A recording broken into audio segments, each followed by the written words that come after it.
Kuha tayo ng semolina halawa. Ayan. Etong tubig guys is 4.5 cup. Tapos, eto 1 cup. Ayan. 1 cup din ng sugar pero hindi siya puno guys. And 5 tablespoons ng powdered milk. Tapos mix-mix lang natin siya guys muna.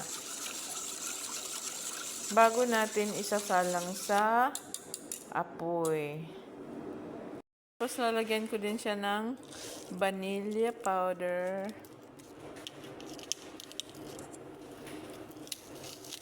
Na may mix saffron.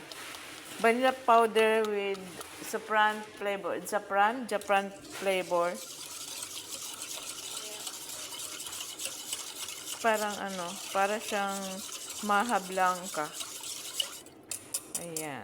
Tapos, isasalang natin siya sa apoy.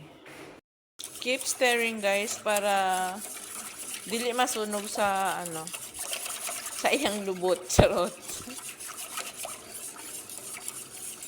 Lang guys. Mekas lang lagi guys. Ganyan. Ano siya guys?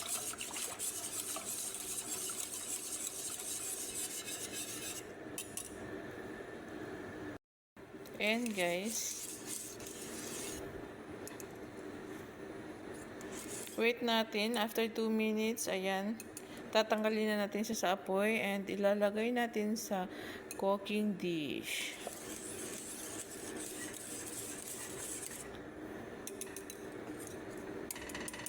Ayan, pwede na siya guys. And then guys, ayan, lalagyan natin siya netong desiccated coconut na may mixed nuts and sesame seeds. Ayan, lalagay natin. Ganyan.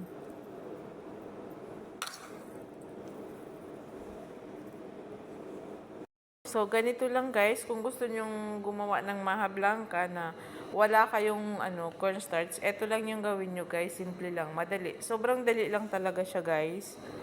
Ayan.